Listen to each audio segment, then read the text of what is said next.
Capítulo 8. La trampa de la injusticia. Si el mundo estuviera tan organizado que todo tuviera que ser justo, no habría criatura viviente que pudiera sobrevivir ni un solo día. A los pájaros se les prohibirá comer gusanos y habría que atender a los intereses personales de todos los seres humanos. Estamos condicionados a buscar justicia en esta vida. Y cuando no la conseguimos, sentimos enfado, ansiedad o frustración. En realidad, sería igualmente productivo que buscáramos la fuente de la eterna juventud o algún otro mito por el estilo. La justicia no existe, nunca ha existido y jamás existirá. Simplemente el mundo no ha sido organizado de esta manera. Los gorriones comen gusanos. Eso no es justo para los gusanos. Las arañas comen moscas, lo que no es justo para las moscas.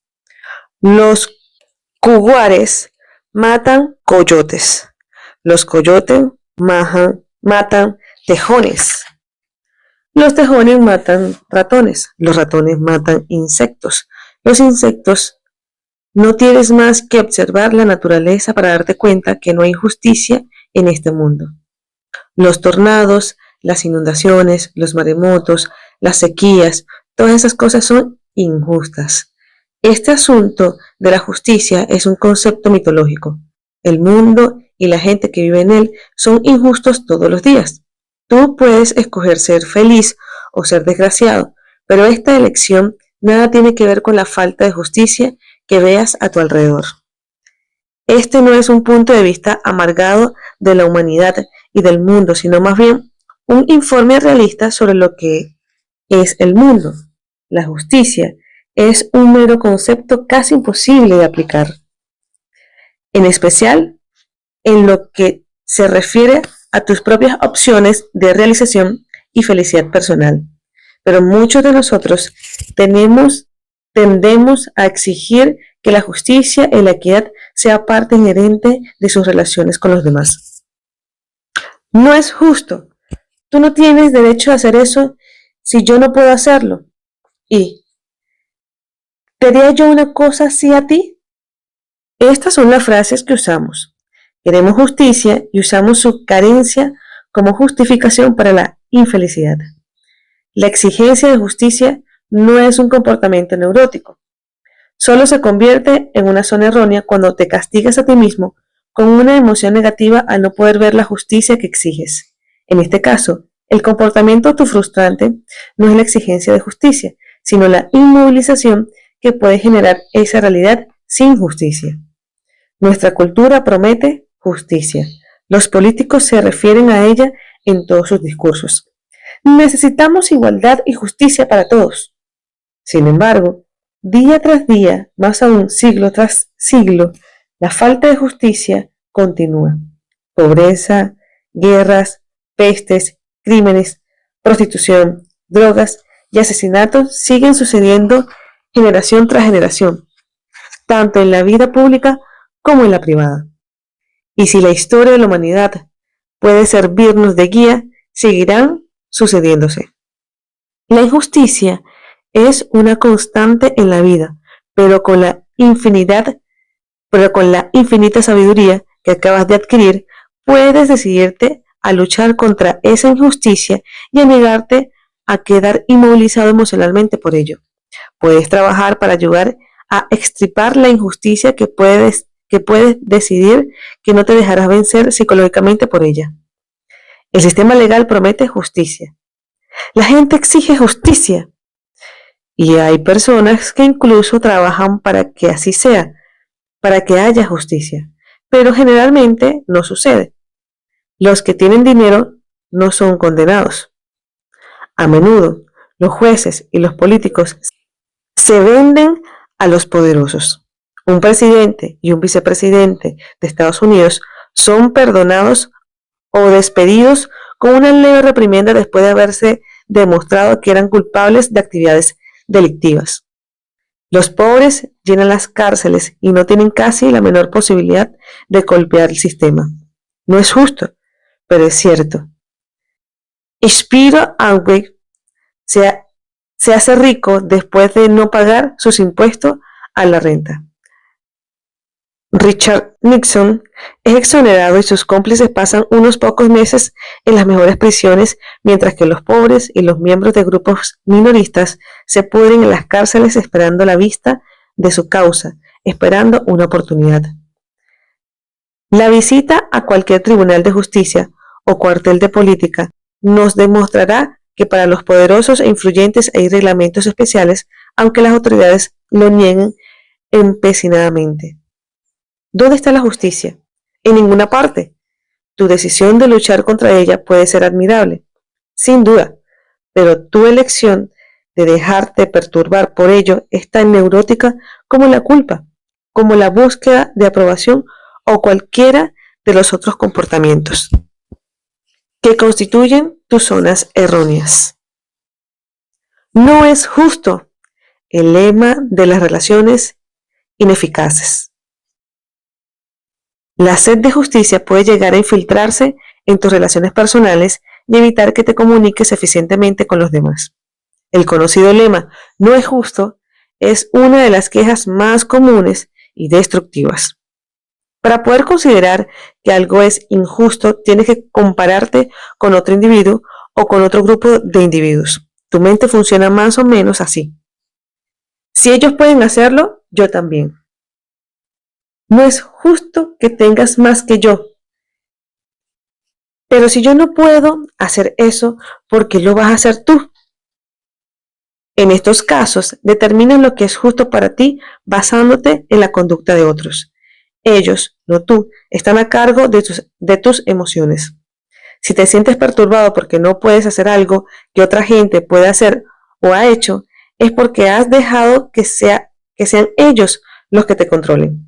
Cada vez que te comparas a ti mismo con cualquier otra persona, estás jugando el juego del "no es justo" y trasladándote desde tu postura de confianza en ti mismo al pensamiento externo dirigido por terceros. Uno de mis pacientes, una joven muy atractiva llamada Judy, es un buen ejemplo de este tipo de pensamiento autodestructivo. Judy llevaba 5 años de casada y se quejaba de que no era feliz en su matrimonio. En una sesión de terapia de grupo, ella hizo una dramatización de una discusión conyugal. Cuando el joven que hacía de marido de Judy, que era agente de seguros, le dijo algo desagradable, Judy inmediatamente le contestó diciendo: ¿por qué dices eso? Yo nunca te digo cosas así a ti. Cuando él le mencionó a sus hijos, Judy dijo: eso no es justo. Yo nunca mezclo a los niños en nuestras discusiones. Cuando la interpretación de roles se dirigió hacia los proyectos de una salida nocturna, el razonamiento de Judy fue nuevamente: eso no es justo. Tú sales siempre y yo me mantengo aquí en casa con los niños. Para Judy, su matrimonio debía funcionar según una lista de comparaciones. Una para ti, otra para mí. Todo tenía que ser parejo y justo. Si yo hago esto de esta manera, tú tienes que hacerlo de igual. No es extraño que se sintiera herida y llena de rencores todo el tiempo, más preocupada de ajustar cuentas y reparar injusticias imaginarias que de examinar y quizá mejorar su vida conyugal. La búsqueda de justicia de Judy era un neurótico callejón sin salida. Ella evaluaba el comportamiento de su marido basándose en su propio comportamiento y su felicidad en base al comportamiento de su marido. Si ella dejara de buscar equidad y hacer cuentas y empezara a tratar de obtener las cosas que quiere sin pretender que sean los demás lo que las brinden, o sea, sin tener que depender de los demás, entonces seguro que sus relaciones podrán mejorar. El concepto de justicia es un concepto externo, una manera de evitar el hacerte cargo de tu propia vida. En vez de pensar en que las cosas son injustas, puedes decir lo que realmente quieres y ponerte a buscar los modos para lograrlo, independientemente de lo que el resto del mundo quiera o hace. El simple hecho es que todas las personas son distintas y no importa cuánto te quejes y reclames porque los demás tienen más que tú, ya que así no logras ningún cambio positivo. Necesitarás eliminar las referencias venidas de fuera y tirar los prismáticos que enfocan lo que hacen los demás. Algunas personas trabajan menos y ganan más dinero.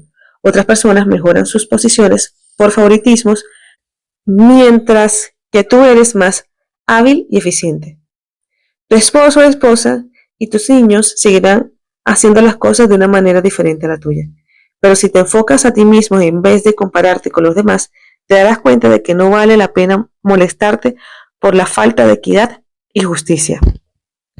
El telón de fondo de casi todas las neurosis es dejar que el comportamiento de los demás sea más significativo, más importante que el tuyo propio. Si te cargas con frases como, si él puede hacerlo, yo también, vivirás tu vida según lo que piensen los demás y no creándola tú mismo a tu manera. Los celos, una rama de la exigencia de justicia. John Dryden decía que los celos eran la ictericia del alma. Si los celos interfieren en tu vida y te producen una inmovilidad emocional, lo que debes hacer es proponerte como meta eliminar este tipo de pensamiento inútil y perjudicial. Los celos son en realidad una manera de exigirle a alguien que te quiera de cierto modo específico y tú dices, no es justo cuando no lo hacen. Esto proviene de una falta de confianza en ti mismo, simplemente porque se trata de una actividad dirigida a otros. Permites que el comportamiento de otra persona te produzca incomodidad emocional. La gente que realmente se quiere a sí misma no opta por los celos ni se deja perturbar cuando alguna otra persona no actúa con justicia. Nunca podrás predecir cómo reaccionará el ser que amas ante otro ser humano, pero si escoges ser afectuoso o amable, tú solo puedes experimentar la inmovilidad de los celos si consideras que sus decisiones tienen algo que ver contigo. Eso depende de ti, es tu elección. Si un miembro de una pareja se enamora de un tercero, no es que sea injusto, simplemente es. Si le consideras injusto, probablemente terminarás tratando de imaginarte por qué. Un ejemplo perfecto nos lo proporciona una paciente mía, que estaba furiosa porque su marido tenía un affair. Le obsesionaba el pensar por qué lo hacía. Le preguntaba constantemente, ¿en qué me equivoqué? ¿Qué me pasa? ¿No soy yo suficientemente buena para ti? Y toda una retalía de preguntas llenas de dudas respecto a sí misma. Helen pensaba constantemente en la injusticia de la infidelidad de su marido. Pensó incluso en tener un affair para equilibrar la balanza. Lloraba mucho, oscilaba entre la tristeza y la ira. La equivocada manera de pensar de Helen, que la conduce a la infelicidad, reside en una demanda de justicia que abruma su relación. Esto hace también que la elección de su marido,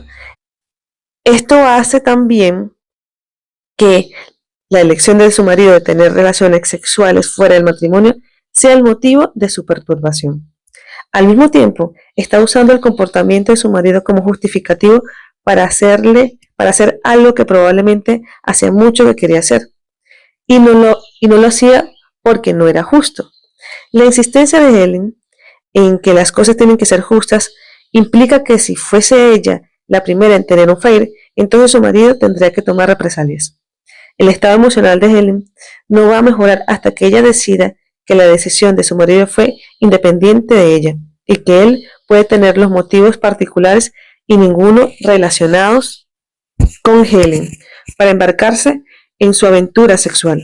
Quizá simplemente haya querido hacer algo distinto, quizá sintió amor por otra persona más de su mujer, o quizá quiso probar su virilidad o mantener a raya la vejez.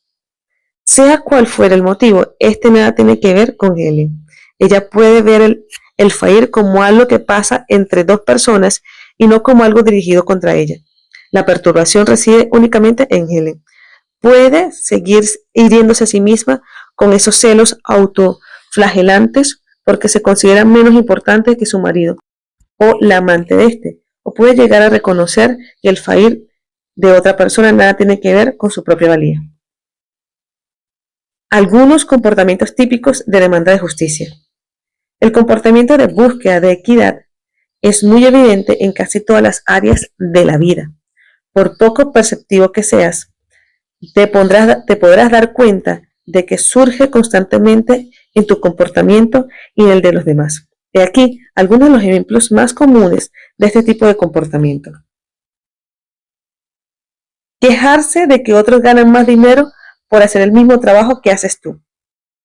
Decir que no es justo que Frank Sinatra, Sammy Davis, Barbara Streisand, Cassie Hunter o Joanna Namath ganen unos sueldos tan altos y molestarte por ello. Molestarte porque otros cometan infracciones impunemente mientras que a ti siempre te cogen. Desde los que violan las normas de velocidad vial hasta el perdón de Nixon. Tú insiste en que la justicia debe prevalecer. Todas las frases del tipo de ¿acaso yo te haría algo a ti? Con la pretensión de que todo el mundo tiene que ser exactamente igual a ti. Corresponder siempre cuando alguien te hace un favor. Si tú invitas a cenar, yo te debo una cena a ti o por lo menos una botella de vino. Este tipo de comportamiento a menudo se justifica como amabilidad o buena educación, pero en realidad es simplemente una manera de mantener equilibrada la balanza de la justicia. Corresponder al beso que se te da o decir yo también te quiero, en vez de aceptarlo y expresar tus propios pensamientos cuando escojas hacerlo. Implica que no es justo recibir un yo te quiero o un beso sin devolverlo. Sentirte obligado a tener relaciones sexuales con alguien aunque no quieras hacerlo porque simplemente no es justo no cooperar. De ese modo, funciona debido a una motivación de justicia en vez de hacer lo que realmente deseas en ese momento presente. Insistir siempre en que las cosas tienen que ser consecuentes. Recuerda la frase de Emerson que a menudo se cita equivocadamente. La tonta consecuencia es el duende de las mentes pequeñas. Si pretendes que las cosas siempre sean apropiadas y justas, estás dentro de esta categoría de mentes pequeñas. En las discusiones, insistir en una decisión clara y nítida en que los vencedores tienen razón y los perdedores están equivocados. Usar el argumento de la justicia para corregir lo que quieres. Tú saliste de noche, no es justo que yo me tenga que quedar en casa y molestarte por la falta de igualdad. Decir que algo no es justo por los niños, mis padres o los vecinos y por ello no hacer cosas que prefieres no hacer resistiéndote por ello.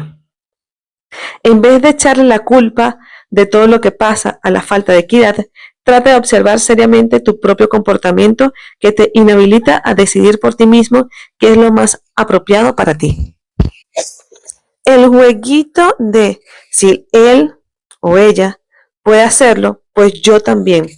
Es una manera de justificar algo que tú haces por medio del comportamiento de otra persona. Esta puede ser la racionalización neurótica que te sirve para hacer trampas, robar, flirtear, mentir, llegar tarde o para cualquier cosa que prefieres no admitir en tu propio sistema de valores. Por ejemplo, en la carretera, fastidias a otros conductores porque él te lo hizo a ti. O te apresuras adelante a uno que va lento para demorarlo más porque él te lo hizo antes a ti. O dejas las luces largas al cruzarte con otro coche porque los coches que vienen en dirección contraria lo están haciendo y pones literalmente en juego tu vida porque tu sentido de justicia ha sido violado.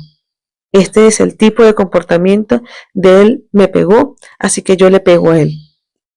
Tan común en los niños que lo han visto en sus padres miles de veces. Es la causa de las guerras cuando esto es llevado a extremos ridículos. Gastar la misma cantidad de dinero en un regalo que el que gastó en ti la persona a quien regalas. Pagar cada favor con un favor del mismo valor. mantener tu libro de cuentas equilibrado en vez de hacer lo que te gustaría hacer. Después de todo, hay que ser justos. Allí están las pequeñas excursiones por el callejón de la justicia, donde tú y los que están cerca de ti se encuentran conmovidos interiormente, a menudo muy poco, pero conmovidos de cualquier manera, por esa absurda afirmación que tienes grabada en la cabeza de que las cosas tienen que ser justas. Algunas de las recompensas psicológicas que te impulsan a aferrarte a tus demandas de justicia.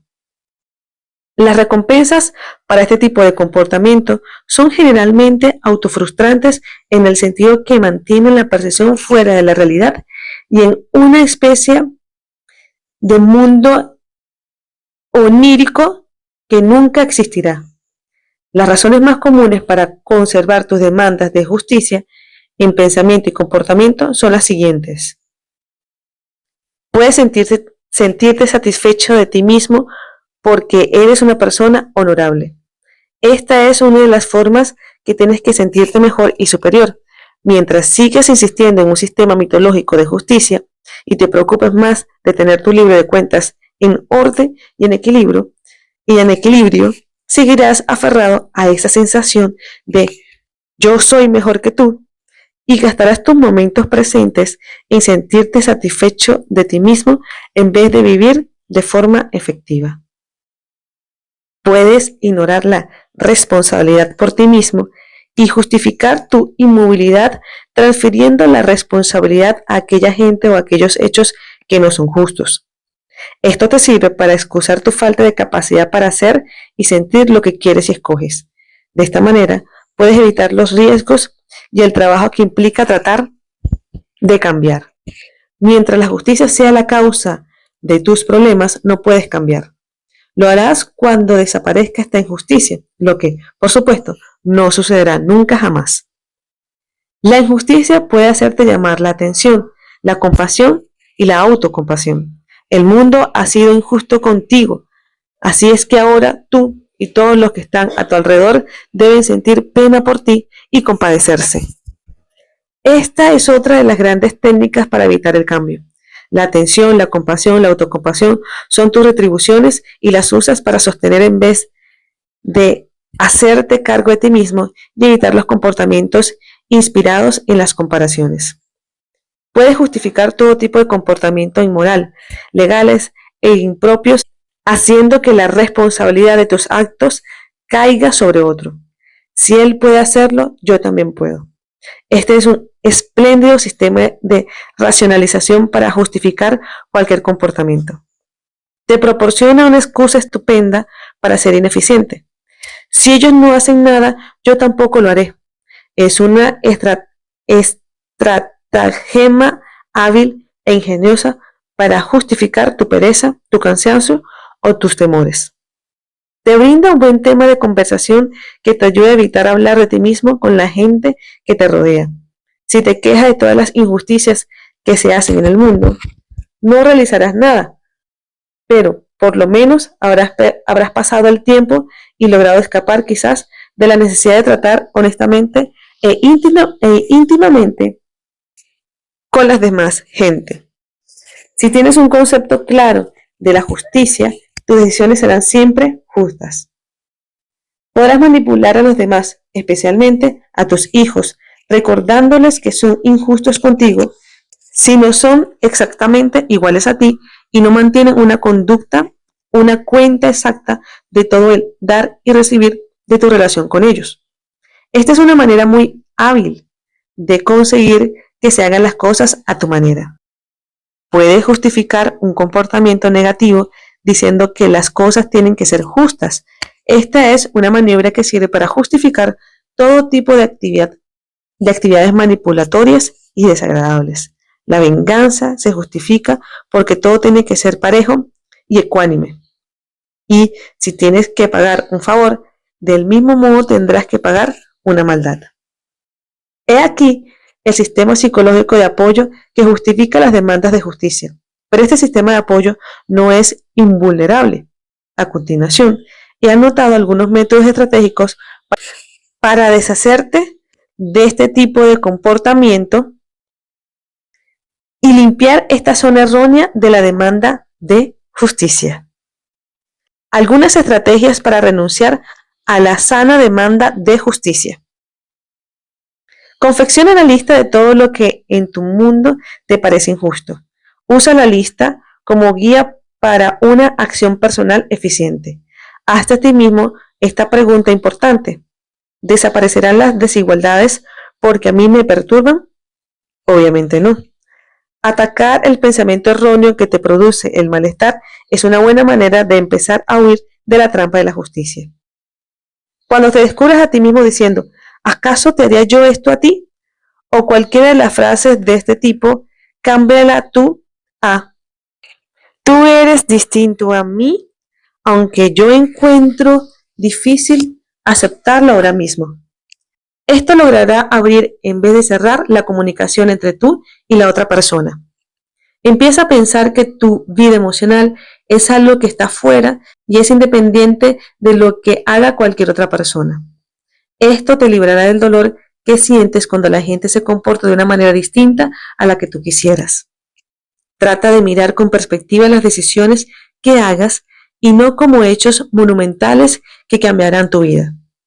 Carlos Castaneda dice que el hombre sabio es aquel que vive actuando, no pensando en actuar, ni pensando en lo que pensará cuando haya terminado de actuar.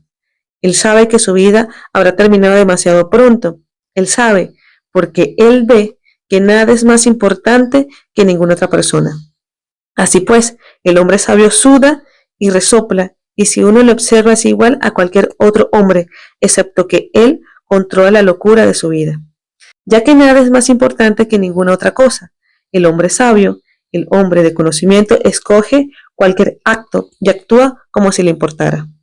El control que tiene sobre su locura le impulsa a decir que su actuación importa y hace que actúe como si importara. Y sin embargo sabe que no es así, de modo que cuando cumple con sus actos se retira en paz y el hecho de que sus actos hayan sido buenos o malos, hayan resultado o no, no es cosa que le preocupe. Cambia la frase, no es justo, por es una lástima o preferiría. Así, en vez de tratar que el mundo sea diferente a lo que es, empezarás a aceptar la realidad, aunque no necesariamente a aprobarla o estar de acuerdo con ella. Elimina las referencias externas de comparación. Ten tus propias metas, independientemente de lo que haga Tom, Dick o Harry. Proponte hacer lo que tú quieres hacer sin referirte a lo que los otros tengan o no tengan. Corrígete a ti mismo en voz alta cuando uses frases como yo siempre te llamo cuando voy a llegar tarde, ¿por qué no me llamas tú a mí? Así eliminarás la noción errónea de que el motivo que tiene la otra persona para llamarte es parecerse a ti. En vez de pagarle a alguien por algo, como por ejemplo trayendo una botella de vino o un regalo a una fiesta, espera hasta que un día tengas ganas y entonces le mandas una botella de vino o una nota que diga simplemente porque creo que eres una gran persona.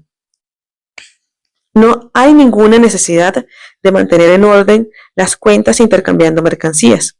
Haz simplemente algo agradable porque tienes ganas y no porque la ocasión te lo exige. Gasta la cantidad de dinero que tú quieras en un regalo sin dejarte influenciar por lo que se gastó en ti. Elimina las invitaciones que haces por obligación o por un sentido de justicia. Decide a quienes vas a ver por motivos internos en vez de externos. Decide tú mismo cuáles serán las normas de conducta que regirán tu comportamiento en el seno de tu familia, basándote en lo que tú consideras que es lo apropiado para ti. Haz que todos los demás hagan lo mismo. Entonces observa y comprueba si no es posible de hacer que esto suceda sin que unos violen los derechos de los otros. Si tú sientes que lo que quieres hacer es salir 3 noches por semana, pero no puedes hacerlo porque alguien tiene que cuidar a los niños, no dejes que el concepto de justicia se interponga en lo que decidas hacer. Quizás podrías arreglártelas para que alguien cuide a los niños o lleva a los niños contigo en tus salidas o cualquiera que sea el arreglo que resulte satisfactorio para todos. pero el empezar con la rutina del no es justo suscitará rencores y además hará que te quedes en casa. Por cada injusticia que sufres, existe una resolución que no requiere que te quedes de ninguna manera inmovilizado. Recuerda que la venganza es simplemente otra manera de ser controlado por los demás. Haz lo que tú y no ellos decidas que es conveniente para ti. Estas son solo unas cuantas sugerencias que pueden servirte como principio para ayudarte a ser más feliz, deshaciéndote de la necesidad de compararte a ti mismo con otros y a usar sus posiciones o posesiones como un barómetro para medir tu propia felicidad. La justicia no es lo que cuenta, sino lo que tú haces al respecto.